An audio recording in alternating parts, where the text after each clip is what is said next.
Hi, I'm Katie Kramer, President and CEO of the Boettcher Foundation.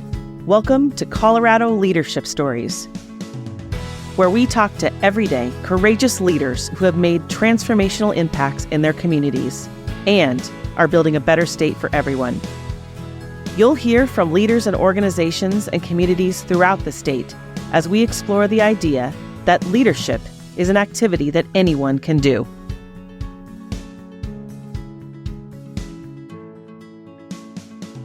Today, we're excited to welcome Camden Dempsey. Camden is an undergraduate at CU Boulder, studying finance with a minor in leadership studies. He's also a Boettcher scholar and the definition of a student athlete. As a redshirt junior this fall, Camden is one of the long snappers on the Colorado Buffaloes football team. And recently, Coach Prime, who many of our listeners know as Deion Sanders, announced that Camden is the 2024 official governor of Colorado football. It is great to see you, Governor, and thank you for joining us today. Thank you so much for having me on, Katie. This is really full circle. I mean, we've known each other for so long, and it's really cool to be able to sit here and just be able to chat about stuff ever since I was a freshman. It's cool to be here. So thank you for having me on. Well, it is fun, Camden. And the truth is we go back even farther than that, right? Yes. From Boy Scout Troop 1876, Yep. The Colorado Mountaineers, a little shout out to them. And of course, you're an Eagle Scout as well. But it has been awesome seeing you grow as a leader this many years. And here, now you're the governor. And so I cannot wait to hear all about all the things that you are up to at CU. We got to start there. I mean, this is just so much fun. This is a newfound community role and fame for you. I mean, you probably never expected to be so famous in this way. But last month, you became a very public persona when it was announced that you would be the governor of Colorado football. And you gave your first State of the Program address. I just watched it again this morning. It's about 8 minutes in length and thus far has 29,000 views, maybe even more at this point. How did this happen? Talk about the governor role and how things are going as you're heading into the season this fall. Yeah, so it really all started back at the beginning of the summer. We had a leadership retreat with all of the athletes on the team who are kind of the older guys who were going to be, kind of the ones leading this charge into 2024 for the season. And so Coach invited us out. We were at this beautiful ranch, and we got to, sit down and talk as a team, which we don't like. We have team meetings, but it's really cool to actually get to sit and chat and just get to know one another on a more personal level outside of football. And we were talking just about the state of the team and our expectations going into the season. And one of the things that came up was we have all this media out there about us right now. And it's really hard because, Coach can, go ahead and say something online, but I think one time he said, that was the equivalent of firing a bazooka, right? Like if Coach says something, it's big. It's a big deal. And we don't really have a lot of athletes on our team who, either A, feel empowered or B, really kind of, want to get out there and talk about this press because, it's former teammates, it's former friends. We've got some guys who, are out there and, may not be happy with the program and stuff. So we've got a lot of media out there about us, and it's tough to really be able to fight back on that because there's some stuff out there that's just not true. So we were sitting down and talking, and I've known Coach. I'm, returner. I've been there for 3 years, is going into my fourth year, and he kind of looked at me and he's like, you know what? You're going to be the guy. You're going to be the person, like kind of press secretary for the team, and you are going to keep it straight with people. You're going to tell the truth, and that's like a really kind of daunting task, right? Being told by your head coach that, you're going to be the guy responsible for, keeping stuff true about your teammates. But he also gave me a lot of freedom in that role, which is something that I'm really thankful for because not only do I want it to be a role that, is about, kind of defending our team against the press and or that, but also I really want to make it about highlighting the amazing things that our athletes are doing. Because like you said, there's this idea that, a student athlete is only as much as their sport. And I just don't believe that's true. I mean, we've got guys who are doing amazing things every week, whether it comes to stuff in the community, whether it comes to stuff business-wise or personal family stuff. So this role is really not only about, just the media, but also about highlighting my teammates. And so that's something that I've been really excited to do. Mm-hmm. We had those first 2 videos, which were really fun to create. And I think there's going to be a lot more coming down the pipeline here during the fall. But I think it's so great that we get to know so many more of the incredible humans on the team, right? And I'm so impressed with how you all prioritize character and service and that stat too, that highest GPA whatever that Exactly, stat was. It just, I mean, you all are working hard on the field and off the field, and I think it's really, really exciting. You've had a lot of leadership roles, Camden, but for this one, what's your favorite part of this leadership role? Yeah, well, I can tell you, like, first of all, it's been a lot because, like, most of the time, if you're being put in a role or if you take a role on like this and you're doing media, you've got, people that, help create like a media calendar and stuff like that. Mm-hmm. And, coach has really given me a lot of freedom on this to be able to, talk with and do what I want with the role. To highlight our teammates. But I'll be completely honest, I got through those first couple of weeks, got those videos done, and then I was like, oh my gosh, I have, no clue what type of content to do. Like, it was a lot to figure out at first, and trying to figure out how to be a leader on the team at the same time and, not make it about myself. Because that's the biggest thing that I've wanted to do with this role, is not make it about me, the governor. I want it to be a platform to empower my teammates. So I think my favorite part has been that. I, talked about doing some stuff before summer ended. I got super busy and trying to figure out all this out and didn't have a chance to get to that. But fall camp is coming up, starts Sunday. And that's basically a month where, we are in full football and I've got the opportunity to work with my teammates on stuff. So I've got a content calendar. I'm planning on stuff to do. And it's really going to be about highlighting not only the good that the team does, but also the good that each individual athlete does. Highlight, our team dads, highlight our team fathers, highlight the service activities that guys are doing. I think that, you have an amazing group of young men here in Colorado who really care about the state and want to give back. And I don't think that that's seen enough. So that's really what I'm excited to highlight. And it's the best part. It's so fulfilling. Like, as a diehard buff, I can't tell you how cool it is to be able to, talk about this team and the amazing stuff it does. Well, and you've grown up around it, right? I mean, yeah. Hasn't your family had season tickets since the like 60s or something? 1967. I love it. Crazy. I love it. You just bleed black and gold. Yes. I love it.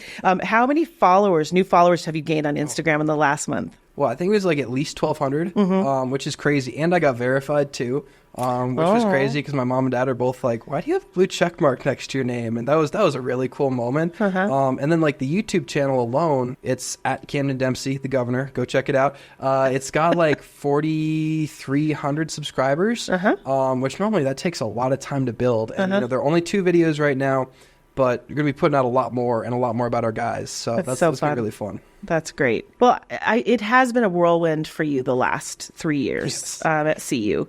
And you came before Coach Prime was hired. Yep. And I remember that time, a number of players left the football program, transferred out. And I know there was a point where you were probably sure not of your own future. And now we're here. Yeah. So I guess what have the last 3 years taught you about yourself? That's a great question. I have learned so much about myself through this process, whether that be from, when I came into CU, I was, brand new, little freshman, just trying to figure out where my classes were on campus. And I tore my ACL about 6 weeks into the season. I was an offensive lineman back then. I was 290 pounds, a lot bigger. And having to deal with the adversity of that, of, coming into a program, having so many expectations and then getting injured immediately was really tough. And having to figure out, how do I deal with this idea that, I feel like everyone around me is advancing and I'm here trying to rehab just to get back to normal, just to get back to that starting point. And that taught me a lot about, just kind of the self-confidence side of just knowing and being true to who you are and knowing that, as long as you're doing the things to keep you going the right way and staying true to your values, that was really big for me because there was a lot of doubts in that time where I was like, my knee's not feeling great. I don't even know if the position I'm going to be is there when I'm done. And having to, one of the things I did was I transitioned from being an offensive lineman to a long snapper because I lost about 40 pounds. And doing that at a Division I level, takes a lot of, pushing down your ego. And, I was snapping into a net for about, 6 months, just trying to learn the basics of it. And luckily the coaches were graceful enough to let me have that time to get to where I needed to be. But it's really been a complete learning experience this entire time. And the other part too, I guess, has just been how I interact with other leaders. I mean, I've seen, 3 head coaches in my time here at CU that's dealing with, very different personalities, very different approaches towards leadership, dealing with, some pretty turbulent shakeups, losing, pretty much 90% of my friends on the team, either to transfers or not coming back. And that was big too, because, it took a lot of faith in the program and a lot of understanding that, to me, CU is my school. It's my home. I love it, and I'm not leaving. And so I've seen about a roster's worth of turnover in my time at CU, which is just crazy. But I've wanted to make the most of it, and I've wanted to leave the biggest impact on the school that I can. For me, that means, staying and trying to make the most out of the program that I can. So that's so great. And I want to talk a little bit more about your journey as a student athlete, how you're balancing academics and athletics. So this is a bit of a loaded question, but take us through, what does your typical day look like during the season? I just want to hear that, and then just speak a little bit about the pressure of trying to balance that. Yeah, no, I think that's one thing that, a lot of people get caught up in, kind of the idea that, oh, it's all, all fame and all this stuff. And, do they just see the game part? Well, they don't see, the travel aspect of it. I mean, for a typical day in the week for me, at least last season, I'd wake up at, 5:45, get into practice, have a team meeting at 7. We'd practice until, about 11, and then go grab lunch by noon. I'd have class at 12:30, 12:45. And I'd have class until probably about 5 or 6 p.m. Then I'd finally be able to go home, start working on homework and stuff like that, and grab dinner, try and, hang out with a few friends and have a bit of a social life, and then go back and rinse, repeat. It's a lot of pressure. Granted, I do very well when, there's not a lot of time to do stuff. I guess that's another thing I've learned. Since freshman year, I've learned how to balance that, because freshman year was really tough, trying to figure out, where do I fit all this stuff in?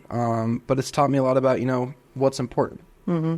Well, and I think that, Camden, you're so good at so many things, and I've seen you be successful in a lot of ways. And I'm sure being able to be a Division I athlete, you have to have that confidence, and you have to be able to perform. Is there ever been a time when you've struggled with confidence that you feel like you had to overcome some of that? Yeah, I'll tell you, the entire transition over from offensive line to long snapping has been something that, I'm leaving a position that I've done for, I only was a offensive lineman for 4 years out of high school. And, then coming in and feeling like, you're knocked down a rung, right? You get so comfortable in this position, and then it's, wait, I have to learn something completely different that people have been doing since they were super young, and trying to do it at a very high level, all while the program is going on behind you, and you got to try and catch the ride while it's still going. So I think that was definitely a bit of a confidence issue, but the thing that got me through it was pushing down the ego and realizing that, I'm on my own schedule and I will get to where I need to be, and having the trust in that process, but then also just the amazing people around me who've helped me get through it. So Right. Well, and you were just star athlete in high school and one of the best offensive linemen in the Denver metro area. And here you have adjusted to being in a different role on the team. And I wonder if that's been difficult too. Yeah, it's weird because, I grew up, thinking of myself as an offensive lineman and, eating like an offensive lineman. And I'll say the two positions are very different. So I was a center for 4 years, and going from something that, offensive line is, 75, 80% physical and, 20, 25% mental, to a position that is, you have to be a sniper. It's all mental. You get one rep to go out there. Offensive line, you can rely on the guys around you to, maybe jostle around a bit and help you in your position. Whereas, long snapping, you're out there on your own, and you better get it right or else you're toast. So it's one of the positions. Unfortunately, I've played two positions where, if people know your name, you've done something wrong, right? So that's my own choice that I was like, dang, I should have chosen receiver or something. But they're not exactly looking for 250-pound receivers. So well, that was the last football question. It's hard to not just talk about that, but you, again, so many different aspects to who you are as a human. And I do want to switch gears into some of your other passions and interests. And we talked about this right at the beginning, but you became an Eagle Scout in 2018, I think, and really interesting Eagle Scout project. And so tell us about the project. What inspired it? Because I think it's one of the coolest ones I've ever heard about. Yeah, so I'll preface it by saying the biggest gift my family ever gave me was the ability to travel. And when I was younger, I got to travel a bunch. So one of the things with Scouts is, you're a member of the community, and you're either a citizen, of your local area, citizen of your country, citizen of the world. Right. And so when I was looking at my Eagle Scout project, I was like, dang, I've traveled a lot. I feel like I'm a citizen of the world. I want to do something with a global impact. So I did something that was a little bit less traditional for an Eagle Scout project. I spent about a year and a half planning a project. It was in Inner Mongolia, China, which was absolutely crazy thinking back on it now. And we took a group of 16 U.S. volunteers and 18 Chinese volunteers. Most of our U.S. volunteers had never been outside of the country before. And we planted 100 trees over the course of 3 days in China. And it was an incredible experience. Just the first part of people going to China for the first time was a culture shock for a lot of them, our American friends. And then by the same time, there were Chinese journalism students who we were working with. We were out in the middle of nowhere. Like Hohhot, it looks like Denver, it feels like Denver, but I mean, it's not the first place you think of when you think of China. And for them, getting to meet up with Americans and have that experience of, that kind of cultural exchange was just so valuable, in addition to the help that we provided the local village and having these trees that, could generate produce, and also help reduce the impact of these dust storms coming down from the Gobi Desert. So that took about a year and a half to plan. I was up on Zoom meetings before Zoom was cool, back at like 2 or 3 a.m. because I'd have to talk with my Chinese contact across time zones. Fundraised about $23,000 for it, and I think we ended up having like either 1,800 or 2,000 service hours just for that project alone. But that was like my first big like leadership test in how to manage that.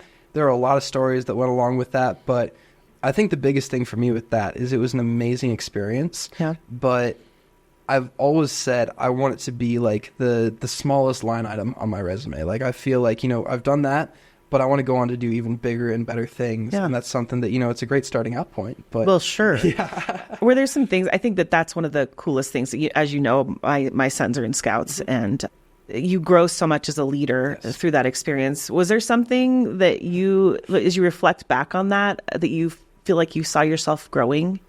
Yeah, I think the first thing I learned was how much my mom really pushed me on that, because that was, she helped me out a ton. My mom and dad were both, really helpful. But in terms of just me personally, it taught me how to really communicate with adults at that age. Because you're in high school. Well, and you were young when this. So were you like 16 or 15? I think I was 15 when it happened. Holy cow! And like I went into a meeting in China one time to talk about these types of projects, and the person who I was sitting with apparently like worked with Al Gore on a project, and here I'm like a little 14 or 15-year-old, like, oh my gosh, I'm in a meeting room with someone who's at that level and having to fundraise. I mean, again, something that I forget about a lot, but the fundraising process for that was huge, because we wanted to pay for all of our volunteers food, housing, all while they were in China.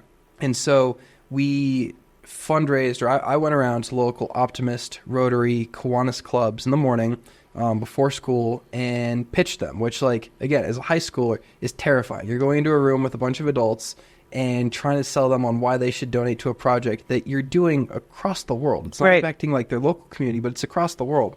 So I fundraised about half of my money from that. I think I pitched 12 or 15 clubs. And then the other half, I went and I was in China and I pitched a private equity group, which was absolutely crazy. And they agreed to support the other half. The project. So it was incredible. It taught me so much, just, communication, keeping on top of scheduling, like time management, that I still use to this day. But it was that was not to mention wrangling a bunch of wily scouts to try to focus that was crazy too on the program. Well, that's great. And the other organization I wanted to talk about, just how your service ethic shows up in such a big way. As I know, you've served on the board of Robbie's Hope Foundation, and that advocates for mental health and suicide prevention. Talk about the significance of mental health to you, and why has it been such a priority for you in your life? Yeah, so my sophomore year of high school, one of my best friends who I'd swam with forever, went to elementary school with, played tennis with, Robbie Eckert, he died by suicide, and that was really tough as a sophomore in high school. It made me grow up pretty quick. I mean, the thing that came out of it that was really good was this foundation that, his family created. They were kind enough to let me hop on the board as like a 15-year-old, which is, a pretty young age for a kid to hop on a board of directors. But I got to work with them for about 5.5 years and really sort of push forward the program. Our goal was to cut teen suicide in half in Colorado by 2028. And we're working on that still, or the foundation is still working on that. left the board because I was a little too old. They wanted someone with more of a youth voice, and I'm not even on TikTok. I don't understand what the kids are thinking these days. But I stepped aside to let someone younger hop on that board role. But it's super important to me because, my role has always been, if I can, stop, at least one family from having to go through that, that's really important to me. And that's something I've tried to take into me with athletics. With CU, we do a mental health week every week. I've been huge advocating on that. And then also just with my own athlete teammates. I mean, we've got a great support system up at CU, but it's something that's very close to my heart because of how deeply it impacted me. And it's something that, I'm going to take with me for the rest of my life. Well, and I think you're a good role model that way. And I know that that this is a drum that I beat a lot. I just think it's so important that we take care of ourselves. Yes. And I think about the pressure that you're under, the pressure I'm under. Yeah, exactly. I've got this incredible fun job and want to be a good mom and partner to my husband and all the things. How do you take care of yourself? What advice do you give people about specifically taking care of your mental health? Yeah. With, kind of the student athlete, all the other stuff that I've been doing. Yeah. I've gotten really good about scheduling my time. I think that is the number one thing you can do to help your mental health because I don't think we realize that, when you're spending time, you're spending it because it's the most valuable thing that you own. And so I very strictly block off my time as to, what's football, what's class, and then what's left for me and how I manage that and how I spend that. And so for me, I get my energy from people. I love talking with people. So I'm pretty extroverted. I hang out with friends a lot. I love to go out and, whether it's going out and fishing or, one of my other favorite things to do, I just love to drive around Boulder. It's so beautiful and just being able to go up and hang out, but really being strict with my time and hanging out with people who love and support me. I think that's the number one way I take care of my mental health. I love that. And I want to talk about the people that do support you. Yes. You are surrounded by a bunch of people that love you and support you in all the ways. And you have had a lot of mentors, I know. So I'm curious, outside of your parents, who I know that you would probably mention, is there anybody in particularly influential that has been a good role model for you as a leader? Ooh, see, this is my favorite question because this is where I get to plug the Boettcher Foundation. Oh, and say, you don't have to keep mouthing to me say Boettcher, say Boettcher. No, no, seriously, the Boettcher Foundation, between you and then Tiffany Anderson, you guys have been massive role models and support roles for me as I've gone through this. I mean, Tiffany, she was, college athlete, and she has helped me out a ton in terms of figuring out, just how to deal with, the student and the athlete side of stuff. So, I mean, the Boettcher Foundation has just been incredible in that role in providing mentors. Another mentor that I've had, just the professors at CU. I've clicked with a lot of them. I actually met up with one this morning. Her name's Beverly Carnes. Absolutely amazing. She runs her own granola brand, but she's also a professor, and she did corporate finance and entrepreneurial finance with me. And just those connections are super valuable in helping me figure out hey, she was a great professor, but she's also helping me on the, building a brand side of this governor stuff, on the entrepreneurship side.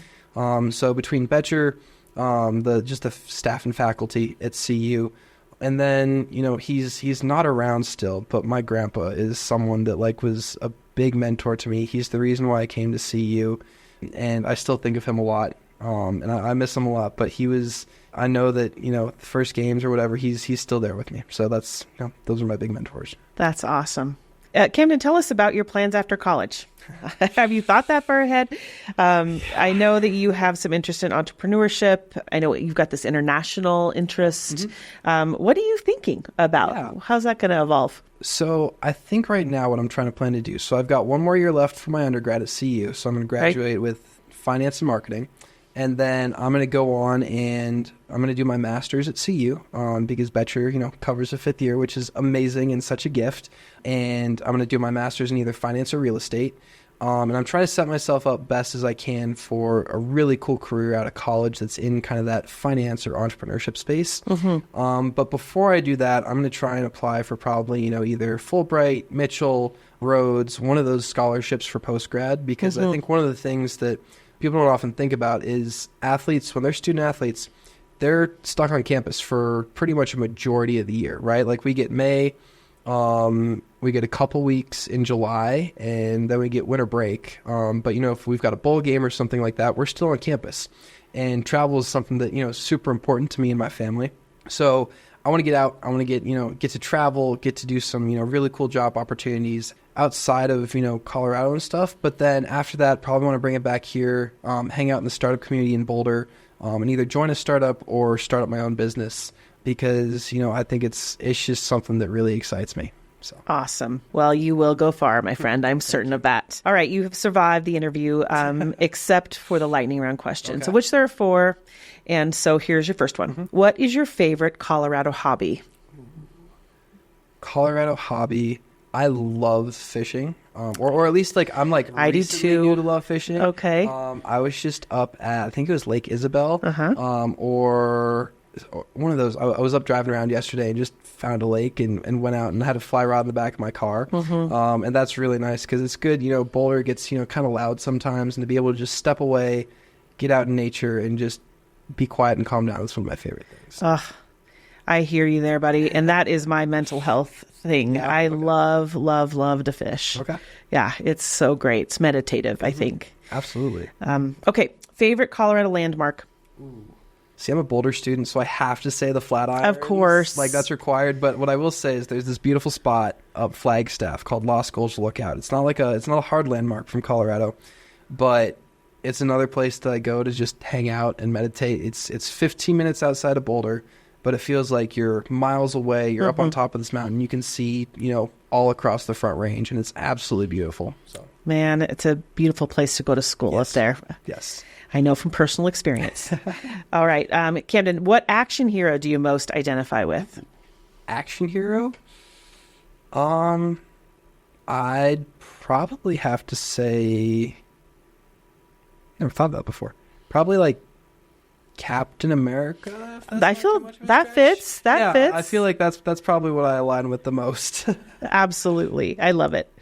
Okay. And finally, what are you currently binging? Is there a show, a book, a podcast, something you can't get enough of that's feeding your soul or wasting your time or however that works out for you? So show-wise, I love Game of Thrones. I've been watching House of the Dragon. That's one of my favorite shows out there right now. I'm watching that with my mom, actually. It's really fun. That's nice. We like to watch every Sunday.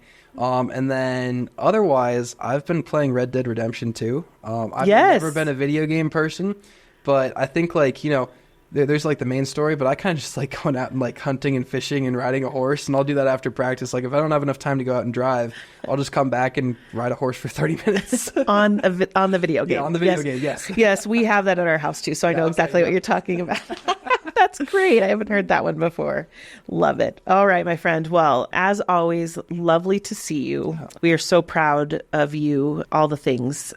And yes, all the things you've accomplished, and also just of who you are as a human, and love that heart for service and the way that you embrace leadership. And we're just excited for you for what's next. So congratulations. Thank you so much. Yeah. And if anyone wants to keep up to date on all this stuff, yes, you can follow. There's the YouTube channel, which is at Camden Dempsey. I think if you just search the Governor CU on YouTube, you'll be able to find it. Yep. We'll be doing more stuff around camp and around the program and stuff like that. That's going to be really fun. And then you can also hit my Instagram or Twitter, which is both, I think, just at Camden Dempsey. And yeah, find me there. Perfect. Yeah. All right, Go Buffs. Go Buffs.